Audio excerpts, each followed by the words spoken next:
पोक काढून काय बसलायस? ताट बस. तू बॉस आहेस, प्रोड्युसर आहेस. तिच्या नजरेला नजर भिडाव. हा बोला. तारा तुमच्यासोबत फिल्म करते ना? उठायला सांग. काय? उठायला सांग तिला. उठ. उठा. काय? उठा उठा प्लीज प्लीज गेट अप. उठा. तुम्ही माझी परमिशन घेऊन बसला होतात का? तिला सांग माझ्या परमिशन शिवाय तुम्हाला बसता येणार नाही. सांग. इकडचा बॉस मी आहे. हे माझं ऑफिस आहे. तुम्ही बसायच्या आधी माझी परमिशन घेतली होतीत का? आधी माझी परमिशन घ्या आणि मग बसा. शांत भैरवी शांत. मी बसू शकते का? येस. बसा. थँक्यू. आता तुम्हीही बसा म्हणजे बोलता येईल. तुमच्याकडे फार वेळ नाहीये असं दिसतंय आणि मी जरा बिझी आहे, तेव्हा डायरेक्ट मुद्द्याचं बोलते. Yes please. तारा वझे माझी मुलगी, तिने तुमची फिल्म साईन केली आहे. मग मी काय करू? मी काय करू? मी काय करू? अहो, ताराला तुम्ही तुमच्या फिल्म मध्ये हिरोईन म्हणून साईन केलंय ना? हो केलंय ना.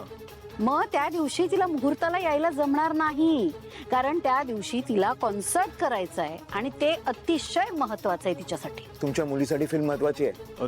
तुमच्या मुलीसाठी ही फिल्म महत्वाची आहे. हो, तिला शो पेक्षा ही फिल्म करायची असं तिनेच सांगितलं होतं आणि तारीख सुद्धा राखून ठेवायला सांगितलेली. अहो, तिला काय कळतंय? तुझ्यापेक्षा नक्कीच जास्त कळतंय. तुझ्यापेक्षा तर नक्कीच जास्त कळतं तिला. काय म्हणाला? तुमच्यापेक्षा तर नक्कीच जास्त कळतं तिला. तारा माझी मुलगी आहे, हा? त्यामुळे तिचं भलं बुरं, तिचं चांगलं वाईट जे काय आहे ते मला जास्त कळतं, इतर कुणाला नाही. आणि ते ठरवण्याचा अधिकारही माझा आहे, बाकी कुणाचाही नाही. तेव्हा तुम्हाला सांगतेय, 9 तारखेला तिला तुमच्या शूटिंगला यायला जमणार नाहीये. तुम्ही रद्द करा, पोस्टपोन करा, काहीही करा, मला त्याच्याशी घेणं देणं नाही, पण ती येणार नाही त्या दिवशी. कळलं? तिच्यासाठी तो कॉन्सर्ट महत्वाचा आहे, कारण तिकीटं विकली गेली आहेत, होर्डिंग्स लागलेत, पोस्टर लागलेत, पब्लिसिटी झाली आहे. आता कॉन्सर्ट रद्द होऊ शकत नाही. तुम्ही तुमचं काय ते बघा. अच्छा, एक त्यांना सांग ताराला सोबत घेऊन या. ठीक आहे ठीक आहे. तुम्ही एक काम करा.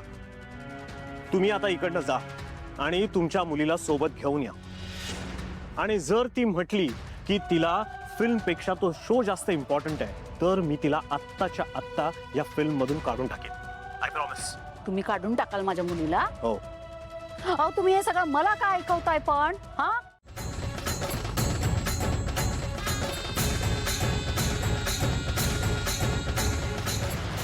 मला एक कळत नाहीये, तुम्ही एवढ्या अडून का बसलात? म्हणजे तारीख बदलायला का नाही तयार? मी पण तेच म्हणतोय ना. तुम्ही इतका हट्ट का धरताय?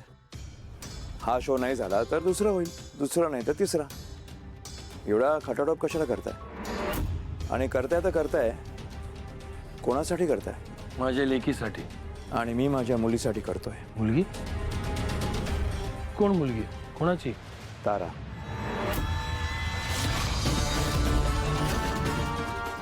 तारा तुमची मुलगी आहे? हो, तारा माझी मुलगी आहे. पण हे तिलाच काय, कोणालाच माहित नाहीये. आणि मी कोणाला कळूही देणार नाही. मग तुम्ही सावलीला ओळखत असाल नाही का? चांगलंच. मग तुम्हाला हेही माहिती असेल की ताराचा आवाज हा सावलीच आहे.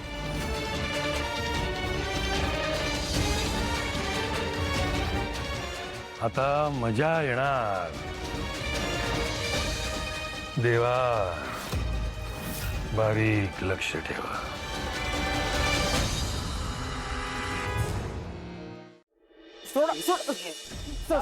काय चाललं राजकुमार? काय चाललंय? काय हा प्रकार? कोण आहे हा माणूस? हा सदाशिव आहे. सदाशिव? कोण सदाशिव? जंगलात ह्यानेच आमच्यावर हल्ला केला होता. काय?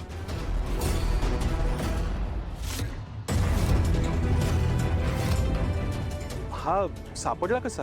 दादामुळे सापडला. नाही तसं नाही आहे बाबा. पहिलं मॉम, मी म्हणाले होते ना, पुन्हा वाईट संगतीला लागलेत राजकुमार दादा. कशा माणसांशी संबंध आहेत बघा त्याचे. काही जुने संबंध उकरून काढावे लागतात ऐश्वर्या. जेव्हा आपल्या माणसांच्या जीवावर बेततं तेव्हा. आई, बाबा, सावलीला किडनॅप करण्याचा प्रयत्न केला या माणसाने. आणि जेव्हा यांनी किडनॅप केलं तिला, तेव्हा एका माणसाला कॉल केला, काम झालं म्हणून. हं? अजूनही त्याच्या फोन. काय बोलतोयस तू? पाठवलेल्या लोकेशनवर मी उभी आहे, मला तू दिसत नाहीयेस. तू कुठे आहेस? आता तिथून सरळ या. त्याच्या फोनमध्ये त्या व्यक्तीचा नंबर आहे, आपण डायल करून बघूया ती व्यक्ती कोण आहे ते.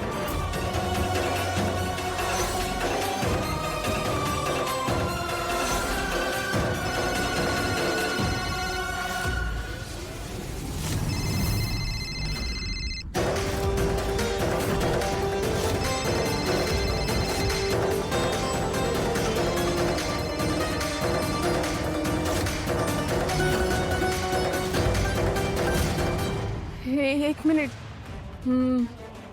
माझ्या नंबरवर हा का फोन करतोय आणि माझा नंबर याच्याकडे कसा काय आला?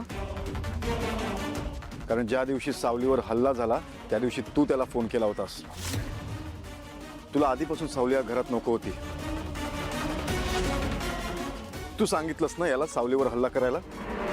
ऐश्वर्या, जर का हे सगळं खरं असेल तर आता तुझी धडगत नाही. कितीही माफी मागितलीस तरी तुला शिक्षा ही भोगावीच लागेल. डॅड, मी खरंच सांगते, मी हे केलेलं नाही आणि तुम्ही नका करू मला माफ. पण तुम्ही हा विचार करा की मी घरात कोणाला काय हवं नको यात बिझी आहे. सगळ्यांची काळजी घेते मी. विश्वास ठेवा माझ्यावर. मी या व्यक्तीला नाही ओळखत. खरंच डॅड. एक मिनिट, तू जर का त्याला ओळखत नसशील तर तुझा नंबर त्या माणसाकडे कसा आला? मॉम, तेच मी म्हणते, ते त्याला विचारा त्याच्याकडे माझा नंबर कसा आला ते. काय रे,